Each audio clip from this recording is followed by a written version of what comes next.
Hello guys, dito tayo sa labas. Nagpapaaraw tayo kasi lagi na lang tayo sa loob. Kaya kailangan ko magpaaraw.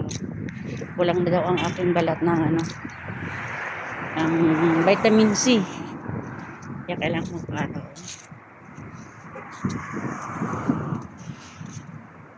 Bakit ako pupunta doon? Dito lang ako pwede. Kahit 2 minutes o 5 minutes, marawan ang aking balat. Kasi naatake na naman ako ng aking anxiety.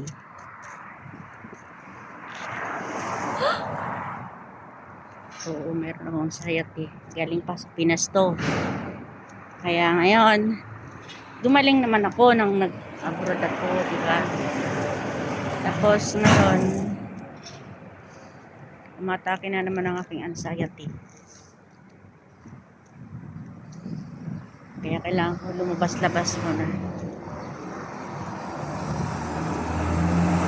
Kasi ang aking trabaho ay aking trabaho ay per oras lang. So, mahabang oras ko na nasa loob ng bahay. Earphone at puro lang cellphone. Puro lang cellphone ang aking kaharap lagi.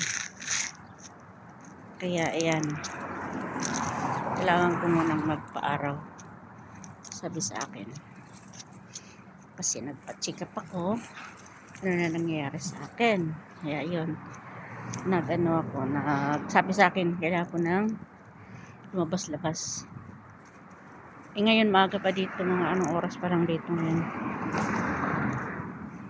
Mga maaga pa. 7, wala pang, alas 8 pa lang.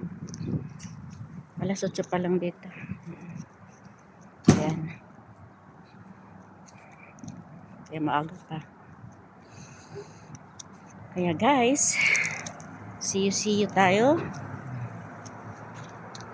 Sana lang ganito ang aking life dito. Gusto ko nang makita ang aking mga anak, ang aking mga apo. Gusto ko sila makita. Ayan, huwag mo ipakita ang aking yung nasa likod basurahan yun eh. Dito ko sa kalsada. Tapat lang to ng building ko, sana ako tira. Dito ako sa tapat, nagpaparaw lang, bumaba lang ako para maano naman. Kaya guys, siguro okay na tong ilang minutes na ako. Minamadali ko talaga, minamadali ko ang oras.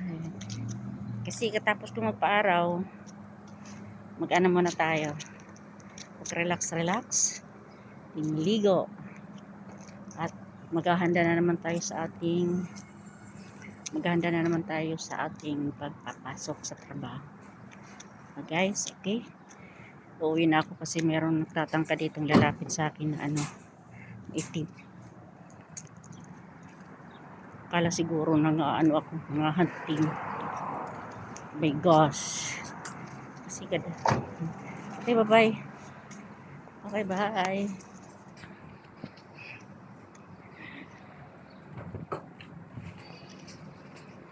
Lalakad.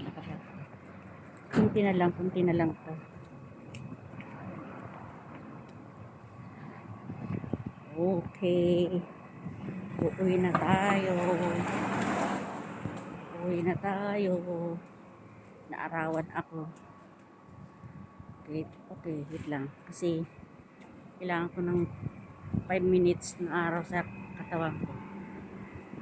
Kailang segundo na lang. Okay. 30 seconds na lang. Ako 5 minutes na ako. So, kumplituhin ko muna yung 5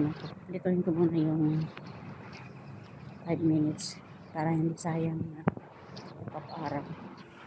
Sinipag lang ako. Nagkalmusan muna kasi inom ng warm water tapos saging. Tapos yun, pinili ko lang yung katawan ko lumipas kasi tatamad talaga ako lumabas-labas.